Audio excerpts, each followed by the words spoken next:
Olá, boa noite. Meu nome é Stefan. Sejam muito bem-vindos ao GaviaCast. Boa noite, meu nome é Evelyn, graça e paz a todos. E Evelyn, hoje a gente tem um tópico muito desafiador, ao mesmo tempo que é muito importante, né? Que é a Verdade. questão do suicídio, da depressão. E para estar conosco falando, a gente trouxe duas pessoas extremamente capacitadas, né? São duas psicólogas e também são cristãs que são conhecidas pela área do aconselhamento, que é a Isabela Sena e a Andréa Peixoto. Isabela, muito obrigado por ter recebido o nosso convite. Obrigada, Stefan. Obrigada, Evelyn. Obrigada por estar aqui com você, Andréia. Andréia, muito obrigado também. Obrigada a vocês pelo convite e é uma alegria poder estar aqui com vocês. Isabela, fala um pouquinho pra gente, o que é depressão? Então, a depressão, Stefan, ela é um transtorno, uma doença multifatorial. Hoje, a OMS fala que o Brasil é o país mais depressivo da América Latina. Se a gente for levantar dados em questão de porcentagem, 6% da população apresenta depressão. E se a gente for colocar em termos de saúde mental, de cada 100 pessoas que têm e que são diagnosticadas com depressão, apenas 19 conseguem atendimento psicoterápico. Então, hoje a gente está tratando de um assunto que ele fala sobre uma saúde mental, a saúde pública e a necessidade que a gente tem de debater esse assunto e de colocar para as pessoas que estão em casa a importância de conhecer os sintomas da depressão, como é que ela se desenvolve e como a gente pode ajudar. Sim. E hoje também, né, devido ao grande espectro desses estados depressivos, nós falamos em depressões. Né? Dentre assim, vários subtipos, nós temos a somatogênica, que é aquele tipo de depressão que tem, né, como origem numa doença de base. Então, por exemplo, o indivíduo está com Parkinson, teve um AVC, então há uma depressão proveniente dessa patologia, né, dessa doença de base, né? Temos a endógena, que ela tem relação com a bioquímica do cérebro. Então, às vezes, você está bem, né? E começa, então, a sentir apatia, as coisas que você gosta de fazer, você já não faz mais. Você começa a ter dificuldade para se relacionar com as pessoas, muita vontade de ficar em casa e quando aparentemente não aconteceu nada, nenhum evento traumático. Então, aí é muito importante que se procure ajuda médica, porque o médico vai poder diagnosticar adequadamente e, então, conseguir, através de medicamentos, né, de um tratamento, que te tirar desse estado depressivo. E temos a mais comum, né, que é a psicorreativa. Né? São aquelas depressões provenientes de eventos traumáticos, como o desemprego, a perda de um ente querido, diante de um divórcio. Sim. Também culpa. Acho que diante de acidentes, e a gente já precisa estar preparado, porque com esse último acidente aéreo que teve, Sim. uma das questões que podem desencadear nos parentes é a síndrome do estresse pós-traumático, né? Certamente. Que é alguma coisa assim, uma perda absurda, que de repente você não consegue lidar, e aí a depressão aparece como um sintoma. Exatamente, é um sintoma. E, por isso, é muito importante você procurar ajuda. Né? É importante procurar ajuda terapêutica, porque o setting terapêutico, ele é o seu lugar de fala, é o seu lugar seguro, né? Onde você vai falar da sua dor. É a cura pela fala. Você precisa falar da sua dor da sua alma. Né? Das dificuldades que você tem, né, de enfrentar muitas questões que acontecem no seu dia a dia.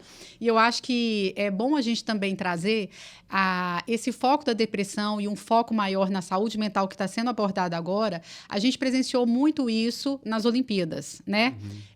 A gente viu a Rebeca trazendo a importância da psicoterapia na vida dela, como que ela lida com pressão, né? A necessidade que ela tem de estar sempre muito bem, sempre muito focada, mas ela tem uma vida pessoal. Se a gente pegar a Simone Biles, né? Tem um documentário que lançou recentemente na Netflix e que ela coloca como que a mente não trabalhava com o corpo.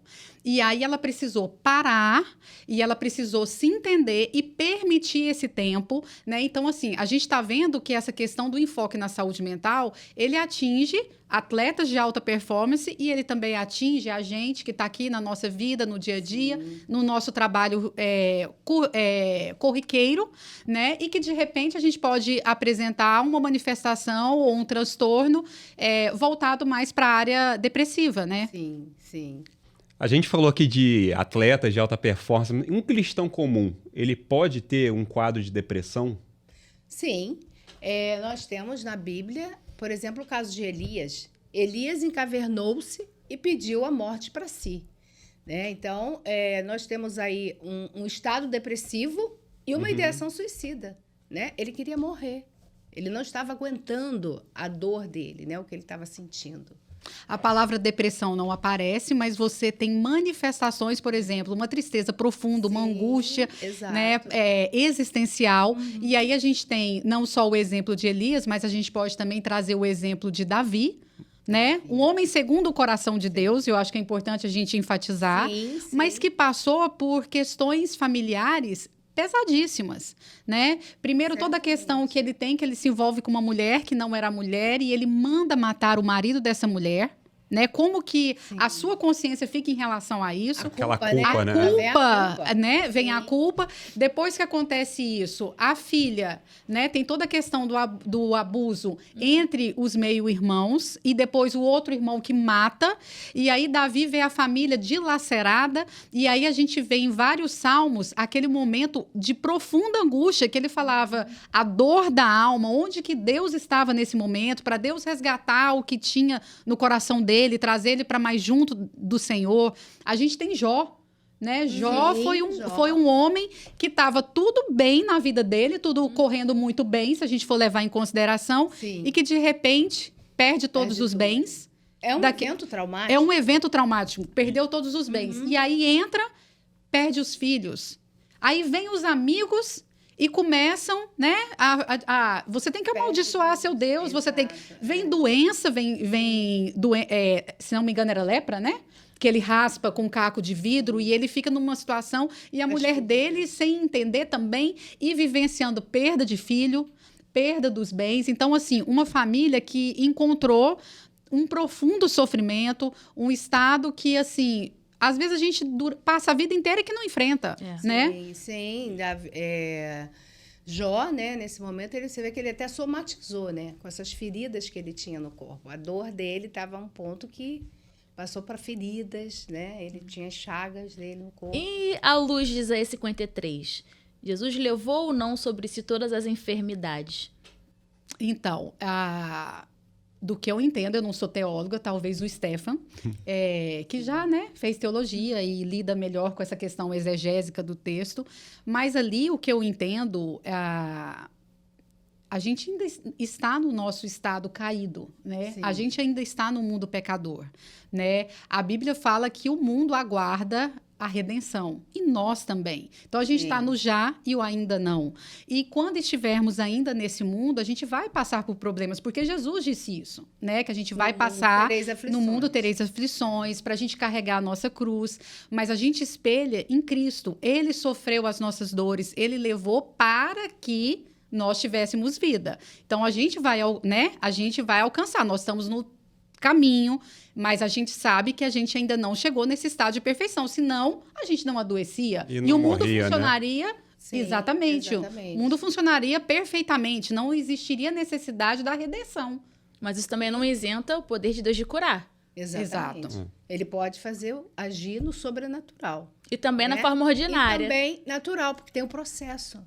Né? Ele, assim, eu acho uma grande demonstração do amor dele, né, para conosco, é justamente permitir que nós tenhamos acesso a medicamentos, a tratamentos, né, a terapias, para que nós possamos passar melhor por essas aflições, né? É quando eu vejo aí o bom ânimo, tem de bom ânimo, né? Vai ter aflição, mas tem de bom ânimo, vai vir um escape de alguma forma. Andréia, uma pessoa que nunca fez terapia, que quer procurar ajuda, o consultório é um lugar seguro? Sim, o consultório é um lugar seguro. O setting terapêutico é um lugar seguro. Até porque o terapeuta, né, se o que é dito ali, né, sair dali, o terapeuta pode ser, inclusive, processado pelo paciente. Sim, a gente precisa seguir algumas regras, né, no nosso código de ética. Da ética. Que a gente precisa manter o sigilo e a confidencialidade dos fatos que são apresentados ali dentro do consultório. Salvo exceções quando a pessoa ela está em risco de vida, que aí você precisa acionar um familiar e você precisa acionar também o conselho ao qual você faz parte, né? Então, o paciente ou o cliente ou aquela pessoa que chega para fazer terapia, ela tem isso resguardado e isso precisa ser passado por nós profissionais desde o primeiro momento que ela chega no consultório. Sim. E voltando para a questão da depressão, eu acho que uma questão importante da gente poder abordar também é que é uma doença que ela ainda carrega um estigma social muito grande. Sim, as pessoas no meio evangélico. Exato. No meio evangélico, no meio profissional, porque às vezes a pessoa, ela não tem nada, ela está sentindo uma tristeza, ela está desanimada, ela teve perda ou ganho de peso, o apetite não está mais a mesma coisa, o sono não está mais a mesma coisa, tem alguma coisa errada comigo. Aí vai para um médico, faz uma bateria de exames, aí não dá nada. E esse não dar nada é como se a pessoa ficasse num vácuo. E, enquanto isso, ela continua no sofrimento dela, né? E aí, você não tem alguma coisa que é palpável. A sociedade ainda carrega uma dificuldade de aceitar que existe a depressão e que, às vezes, ela não vai te dar esse respingo em outra... Por exemplo, num exame. Mas não deixa de ser uma doença. E aí, para a pessoa... Para ele entender que isso é uma doença, que isso precisa uma aceitação. Isso passa também pela família, isso passa pela comunidade, pelas relações sociais que ele está. E aí, se eu precisar me afastar, o que eu vou dizer no meu trabalho? Que eu estou deprimido? Nossa, mas assim... depressão também virou uma doença. Que as pessoas vão pensar? Exato. E a gente precisa também entender que depois desse contexto pandêmico, existe uma explosão... Sim. De casos de depressão. Porque não fomos feitos para viver em confinamento. Exatamente. A gente estava passando por um momento de isolamento, um momento totalmente novo para as gerações, né, que vieram do pós-guerra e depois de peste também. A gente não tinha passado por isso. Sim, é iminência de morte. Sim, e a gente estava ameaçado. Agora, imagina, uma coisa simples, por exemplo, que a gente saía para ir fazer uma compra.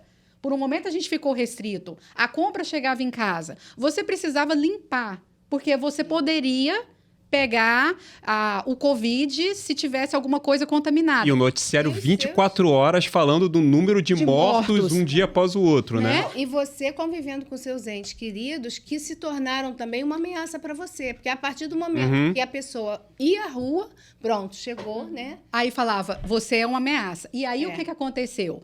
A gente teve que ir para o trabalho remoto. Então, a gente não saiu mais para os nossos nichos profissionais. A casa, que era o lugar de descanso, virou de trabalho, escola, lazer, tudo ao mesmo tempo. As crianças, por um grande período, elas foram colocadas à margem, se a gente for pensar na pandemia, porque foi o último a voltar, elas foram a última a poder ir para a escola. A gente não tinha uma preparação para aulas virtuais, né? Os idosos precisaram ficar isolados, né? Agora você imagina, você já está numa fase que você precisa lidar com várias questões, que você já não tem, às vezes, um círculo grande de amigos. E é uma fase que já é muito propensa à depressão. Exato. Se a gente for pegar a questão da depressão, imagina quantas pessoas de 60, 70, 80 anos se viram ameaçadas por causa do fator etário, que era uma questão que colocava muito, né? Os idosos, eles são mais propensos a desenvolver se tiver alguma doença coexistente, papapá. Gente, imagina tudo isso junto e nós passando por isso. Então, depois que a gente teve esse período, né, que passou, né, a pandemia, como é que isso não ficou nas nossas vidas? E aí explode-se os casos para tudo quanto é lado, né? E aí o número de depressivos, com certeza, isso vai... A gente não pôde nem velar. As pessoas que perderam os entes queridos não puderam velar. Quando velava, não podia ficar, tinha que ser cremado.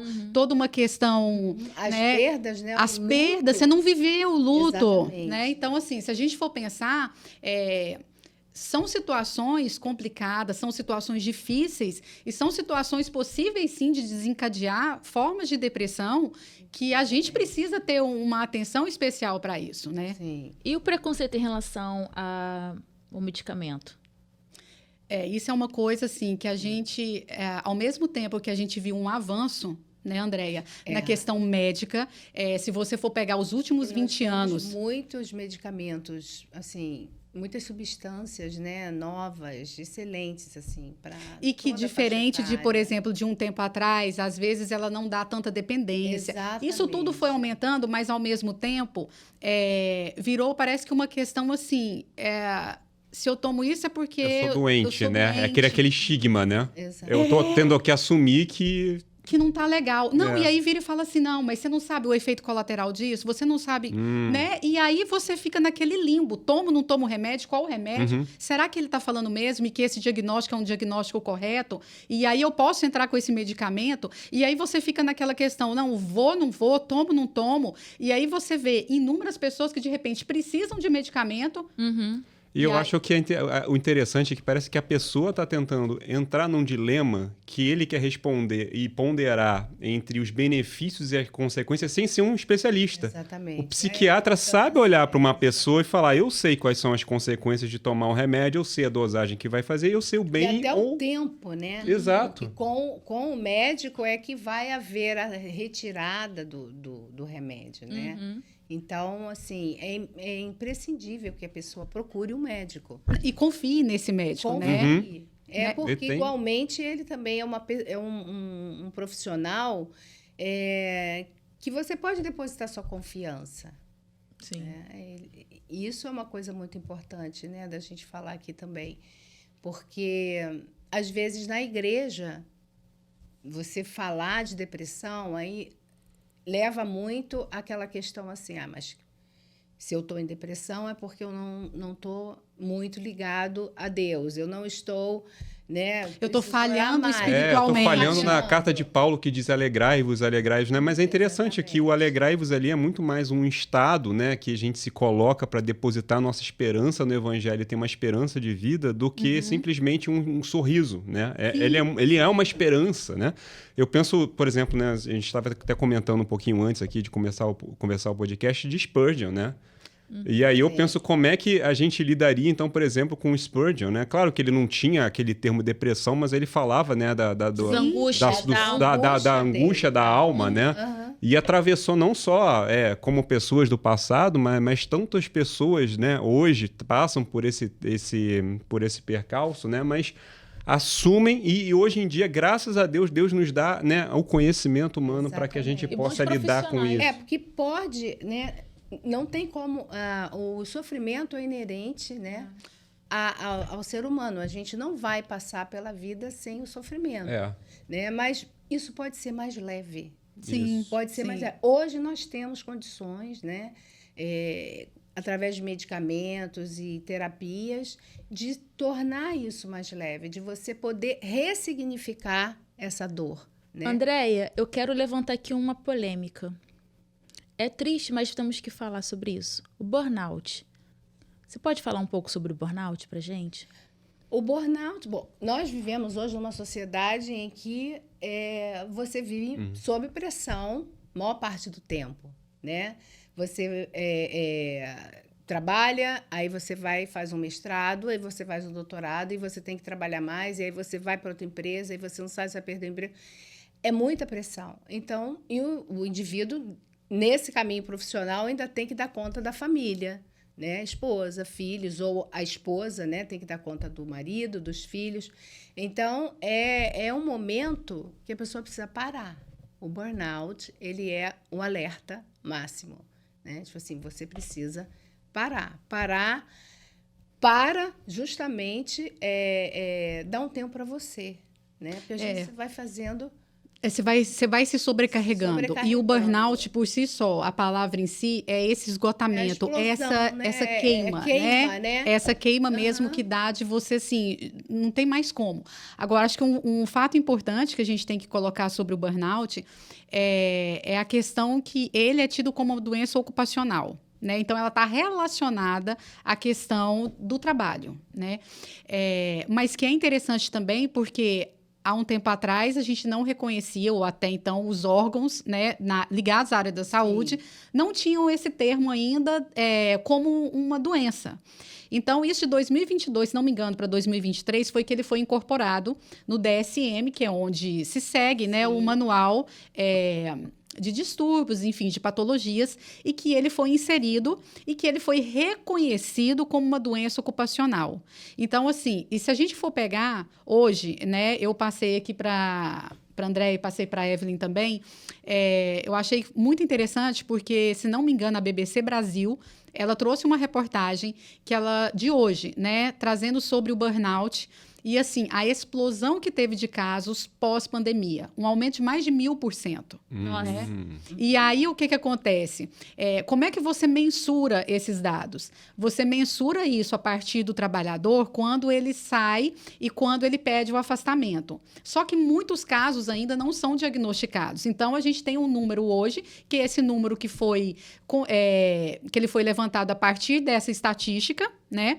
Mas que também não quer dizer que seja só esse número, né? Mas hoje em dia, diante de tantas necessidades e que você precisa se colocar, trabalhar 16, 18 horas por dia, ninguém em sã consciência deveria fazer isso. E eu penso também, assim, no caso do trabalhador informal, que tem muito caso, né? E, por exemplo, da mulher, muitas mulheres, né, que tem aquela dupla jornada, né? Que tem o seu trabalho informal, que não deve entrar nessa estatística, e quando chega em casa... Também tem uma outra jornada laboral, né? Porque quando a gente fala trabalho, né, a gente tem que lembrar que trabalho não envolve só, né, o tempo que a pessoa está fora da sua casa, né? Às vezes envolve um trabalho, né, de cuidar. Porque às vezes a gente... E eu lembro que a gente já teve num podcast que eu falei que não é só uma questão de remuneração, né? O trabalho, ele também dentro de casa, ele é um tipo de trabalho, é um labor, né? E que para mim é um labor que ele nunca acaba. Ele pode levar, inclusive, a pessoa à exaustão. Sim. Né? A esse estado de burnout também. Né? Embora não tenha essa pessoa que não trabalha, né? Reconhecimento para, né? A respeito do burnout. Isso se deve só, né? Um privilégio para pessoas que estão trabalhando. Inseridos no mercado de trabalho formal. No mercado de trabalho formal. Exato. Então, se você tem uma atividade informal, você não tem esse respaldo para você parar, né? Porque... E você realmente precisa parar, né? Parar para olhar para você, né? É olhar para dentro, para você depois olhar para fora. Então, essa parada é muito importante, de você até ter um autoconhecimento. Né? Então, André, até elaborando um pouco mais sobre essa questão da parada, você pode falar assim, essa parada significa diminuir algumas atividades? Como é que é essa parada para o burnout? Não, no caso do burnout é parar mesmo, parar as suas atividades, né? E entrar em tratamento para que você possa se recuperar, né? Porque você está doente, né? Você precisa parar, se tratar e para depois poder voltar às suas atividades, né, com tranquilidade. Não... E eu acho que um dado interessante a respeito que a gente observa do burnout, e a gente viu isso pós-pandemia, é que ele atinge também os adultos emergentes.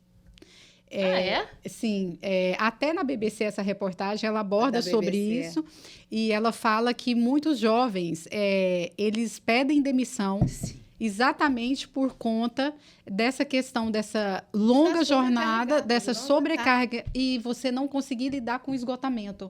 Então, assim, eles já apresentam esse comportamento de se desligarem e a gente, né, e já uma manifestação mesmo, talvez, dos malefícios, que essa pressão que hoje em dia se vive socialmente, que você precisa dar conta de tudo. E você alta performance, né? Alta performance. A pressão de performar. Você, você né? só vale se você performa. Produz, né? E você produz. E não é Exato. assim. Quando você dá essa parada total, é para você olhar para dentro de você, para você ver o seu valor, para você ver que você não é só trabalho e você é uma pessoa, você é um indivíduo. E na igreja, assim, as lideranças, como fazer?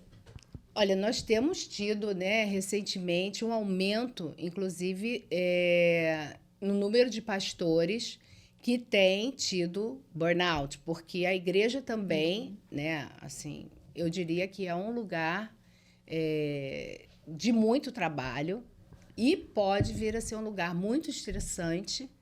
E os pastores, né, especialmente, sofrem muito isso, porque o pastor, eu vejo que o pastor, ele é muito só, né? Ele não pode, muitas vezes, dividir o que ele sente, né?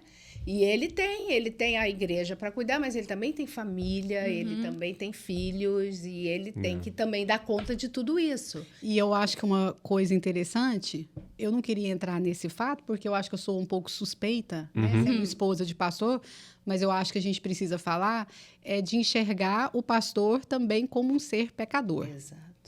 Né? Então, por isso que ele está sujeito também a essas questões, porque, de uma certa forma, também, ele não é perfeito, a família não é perfeita, e às vezes a gente tem, né, a gente se cobra a igreja, isso, né? Nós, igreja, né, enquanto igreja, nós cobramos isso, né? O filho do pastor tem que ser... Esse pote da perfeição, né? E não é assim, né? Claro. Porque nós somos pecadores, nós somos... nós somos gente. Eu queria fazer duas menções aqui. Primeiro foi Nicodemos, né? Ele passou por um período de burnout. Reverendo? E ele fez uma citação que foi muito interessante. Ele fala assim, se descansar fosse fácil, não seria um mandamento. Né? Então, Olha Deus só. manda a gente descansar. Né? E o John Piper também, eu me recordo, lendo nos artigos dele, ele fala que é dever do pastor zelar pelo seu sono. Né? E é interessante, né? Como esses pastores que já têm anos de experiência conseguem olhar para trás e ver que o descanso é parte do labor pastoral, né? É descansar até para... A performance é importante, mas então, é descansar para conseguir performar, né? Com equilíbrio. É como se a gente não pudesse descansar, porque se você está no ócio, é como se você estivesse sendo mal aproveitado. E hoje em dia, a gente não permite viver esse ócio, porque aí você fala, não estou produzindo. E eu preciso produzir o tempo inteiro. E é interessante, porque esse pensamento não é o pensamento bíblico. Não. Né? Deus, quando criou o mundo, ele descansa. Né? Ele fez também o descanso. E é interessante que a gente perde essa noção da importância que a gente tem de descansar, de levar isso realmente em consideração, e a gente começa a desenvolver um pensamento secular. Sim. Não é? É verdade. Exato.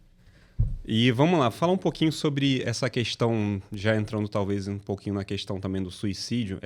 Vamos falar duas questões aqui. Primeiro como é que essa depressão e esse suicídio acontecem, principalmente nesses estágios mais iniciais ali, com adolescentes, se é que acontecem, né? Claro que a gente sabe que sim.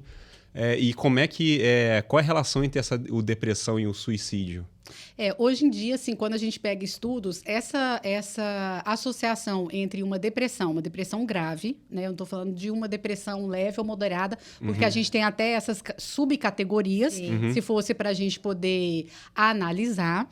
Mas quando você está no estágio deprimido e é um estágio grave, né? Já existe essa correlação com o suicídio, porque o sofrimento ele é tão grande que a forma de alívio talvez seja deixando de existir. Sim, a pessoa, né, não quer, na verdade, morrer. Né? Ela quer acabar com a dor. É acabar com o sofrimento. E assim, eu fico bem mobilizada quando a gente trabalha sobre esses assuntos relacionados à a saúde mental, a questão da depressão, do suicídio, porque isso precisa ser encarado de uma forma séria. Eu estava lendo alguns estudos e a gente colocava essa questão do suicídio a partir de 15 anos, mais ou menos, é uma faixa etária que acontece muito, entre os 15 e os 29 anos. E aí eu fui ver um artigo publicado pela Fiocruz, e já foi desse ano, e essa faixa etária diminuiu para 10 anos. Nossa. Sim. Então, assim, você pega uma faixa etária de 10 a 24 anos que teve um aumento absurdo. Então, o sofrimento ele tem feito parte da vida dessas crianças, desses pré-adolescentes e dos adolescentes. Então, assim, a família precisa entrar em contato com essa criança, com esse adolescente. Os pais precisam saber do dia a dia dos seus filhos. Eu sei que muitas vezes é difícil para você, pai, para você, mãe, estar ali presente nos momentos do seu filho, porque você também precisa trabalhar, mas seu filho ainda está em formação. E ele está em formação mental, psicológica, emocional. E a gente precisa se atentar para isso. E os casos hoje que a gente tem observado em adolescentes, ele está muito ligado à questão do bullying. E é uma questão de que você precisa ter uma imagem quase perfeita, que é divulgado pelas uma mídias.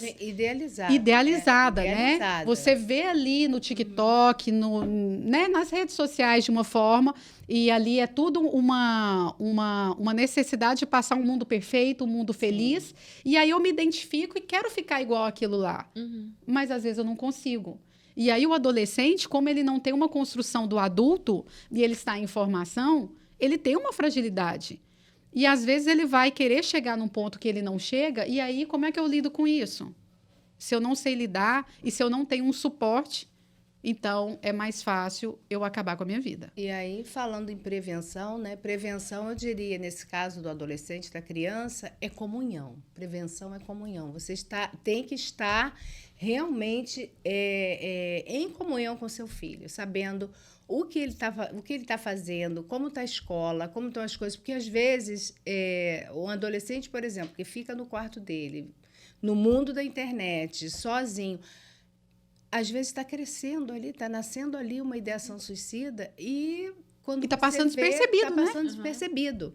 Então, é muito importante esse momento de família, que, como a Isabela falou, não é fácil, né? Porque a gente trabalha, chega em casa, está cansado, tem que dar conta de um monte de coisa. Mas, assim, é um esforço que vale a pena, que é necessário, né? Você ter essa comunhão com seu filho, saber o que está acontecendo com a vida dele, para você poder ajudar. Poderiam dar algumas dicas práticas, assim? Por exemplo, eu lembro que os meus pais, uma coisa que eles faziam comigo era que eles obrigavam toda vez a gente sentar na mesa para pelo menos jantar junto na mesma mesa, né? Não sei se vocês têm outras práticas que talvez ajudem, né? Porque muitas vezes eu vejo assim, o filho pega o prato e come no quarto, né? Confinamento, né? Eu acho assim, ou às vezes come na mesa, mas cada um tá no celular. Sim. Sim. Então, assim, eu acho que uma questão de prevenção, assim, muito prática, para a vida do adolescente eu preciso ter um tempo com ele. E é um tempo que ele não vai mexer na questão do celular.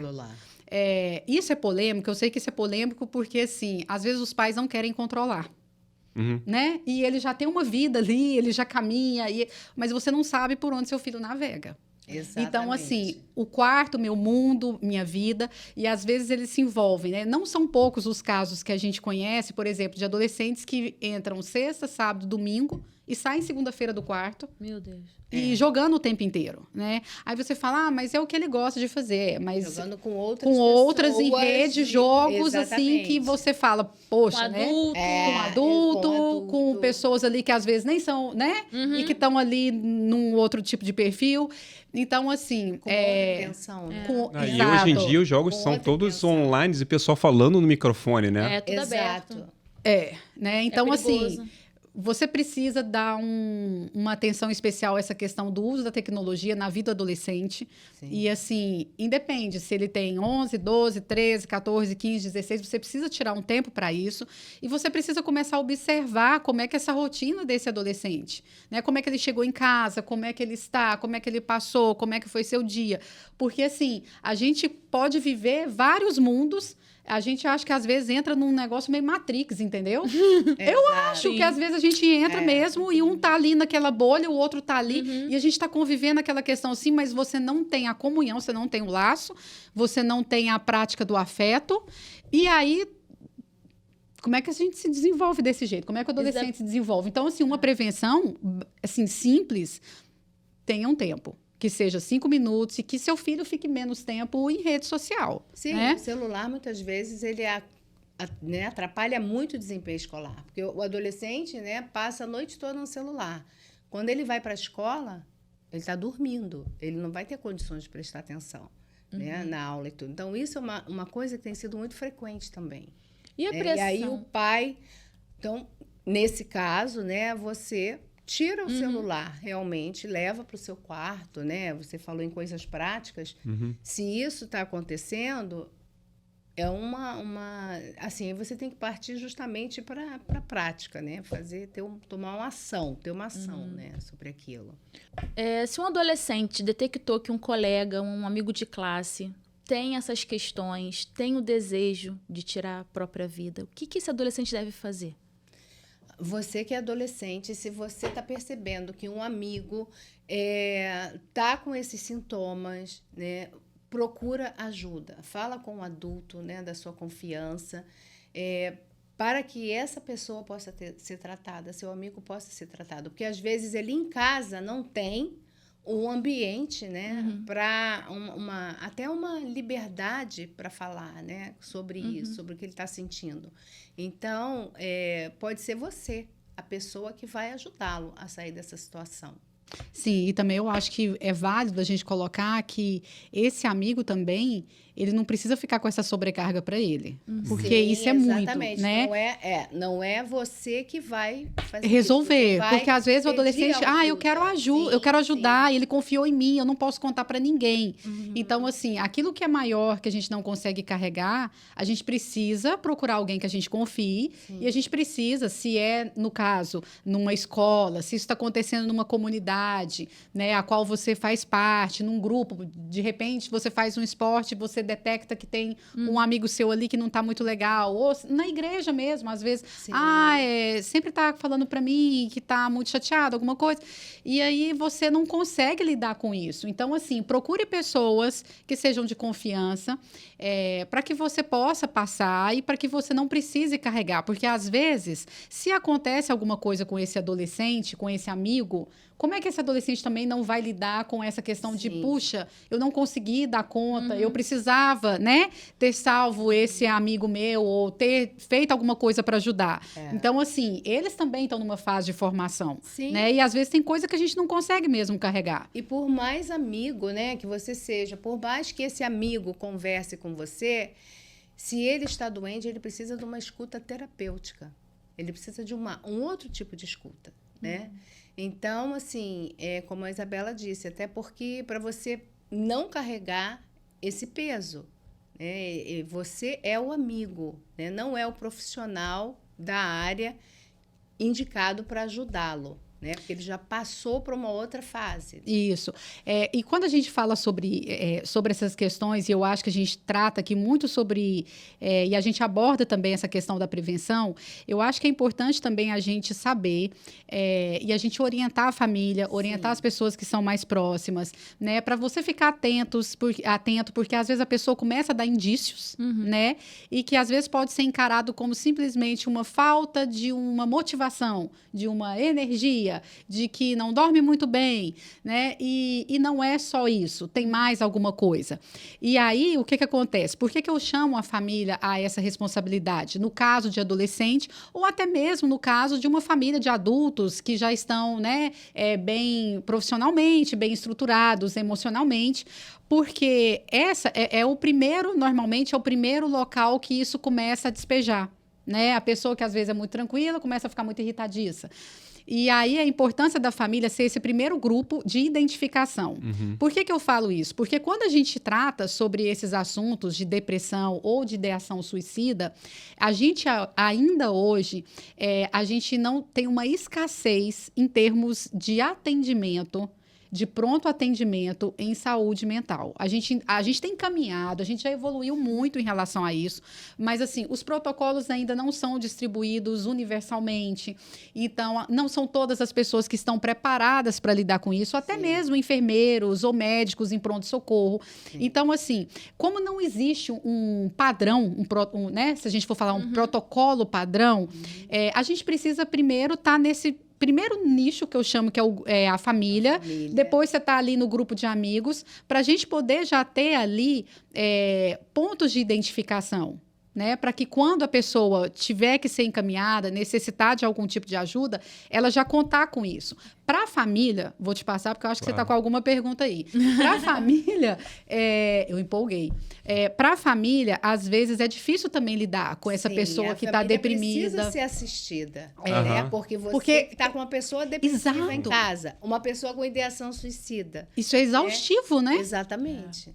Então, a família precisa de ajuda. Desculpa interromper vocês aqui. A minha pergunta é a seguinte. Vamos lá. E se o adolescente, né, principalmente, ele não gosta de psicólogo, não quero... Como é que faz? Então, a gente tem muito, né? Adolescente tem muito isso mesmo, né? De falar, não, eu não quero ir. A maior parte deles não quer ir mesmo. Não quer, né? Mas, assim... É uma questão que os pais falam, nesse momento você precisa. E aí, assim, a gente precisa ter um cuidado.